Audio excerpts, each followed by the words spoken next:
Sorry. අයිබෝන් අපේ කට්ටියට අලුත් නිවුස් එකක් කියන්න තමයි මම ආවේ.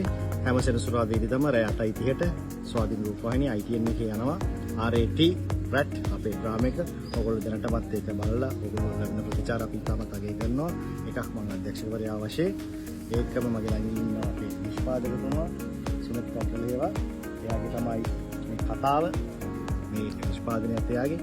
අද මම ඔයගොල්ලන්ට කතා කරන්න ආවේ විශේෂයෙන් අපේ ඩ්‍රාමා එකට තව අලුත් චරිතයක් ඉතුරුනා. මම අවුරුදු ගාණක් තිස්සේ බලාපොරොත්තු වෙමින් හිටියා ඒ චරිතය නිරූපණය කරන රංගන ශිල්පියෙක් වැඩ කරන. මම ඊට කලින් වැඩ කරලා තියෙනවා නළුවෙක් විදිහට. අද මට හරිම සතුටුයි. මොකද අපේ නිෂ්පාදකතුමා කිව්වා මම මේ අවස්ථාවේ කිව්වම මල්ලි කිසිම ප්‍රශ්නයක් නැහැ අනිවාර්යෙන් අපි එතුමාව ගන්න ඕනේ කියලා. අද ආවා අද එතුමාගේ ෂූටින් එක ගන්න දවස. මේ ඉන්නේ එතුමා තමයි මම නම කියන්නේ නැතුව පෙන්නන්නේ එකයි.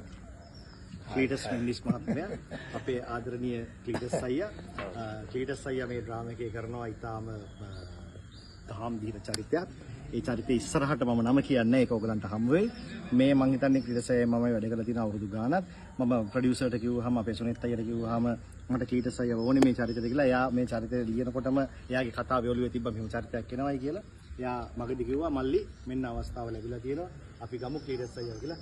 ඊට අයියාට මොකද හිතෙන්නේ දැන් මේ ආවා ඩ්‍රාමා එකට මට මේ සම්පත් පුතා කතා කරනකොට මට පුදුම සන්තෝෂයක් වුණා මොන ටෙලිග්‍රාම මොන තුකයක් කිව්වත් චිත්‍රපට ගණනාවක් කරත් සම්පත්ගේ අධ්‍යක්ෂකන යටතේ මට රංගපාන්න ලැබීම ලොකු දායාදයක් කියලා හිතෙනවා මොකද මම සම්පත් මට හම්බුන දායන හිතාගත්තේ මගේම පුතෙක් කියලා ඒක එදත් එහෙමයි අදත් එහෙමයි ඉතින් මම හිතන්නේ මේ සම්පත් මාත් එක්ක හිටිය මේ පස්වෙනි නාට්‍ය පුතා හැටියට. ඔව්. මේක වෙනස්ම චරිතයක්. මොකද මේ කියලා වැඩක් නැහැ. ඔයගොල්ලෝ බලන්න. මොකද ආරේටි රැන් පූසා නෙමෙයි. මීයෝ පූසේ ඔක්කොම මේක ඉන්නවා. මීයෝ පූසේ ඔක්කොම ඉන්නවා. ඊට පස්සේ මම හිතන්නේ අපේ සුනිත් අයියටත් මොනවාරි වචනයක් කියන්න. මොකද එයා හරි කැමැත්තෙන් ඉතින් ක්‍රීඩස් අයියව අපේ වැඩේට සම්බන්ධ කරගන්න ඕනේ ඉඳලා සුනිත් අයියා මොකද කියන්නේ? ක්ලීටස් අයියා වගේ චරිතයක් මේ නාට්‍යයට සම්බන්ධ වීම නාට්‍යයට ගෞරවයක් ඒ වගේම අපිට ලොකු ගෞරවයක් සහ ඇත්තටම අපේ වාසනාවක් ක්ලීටස් අයියා වගේ කෙනෙක් මේ චරිතයට සම්බන්ධ වීම.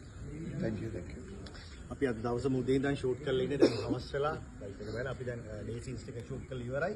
දැන් අපිට එක වැඩ කරලා ඉන්නවා ක්ලීටස් අයියා. එයාටත් මහන්සි. හැබැයි ඉන්නට කියනවා නෑ මල්ලි ලයිට් සීන්ස් ටිකත් කරලා ඉවර කරමු කියලා දැන් එයා ඉන්නේ.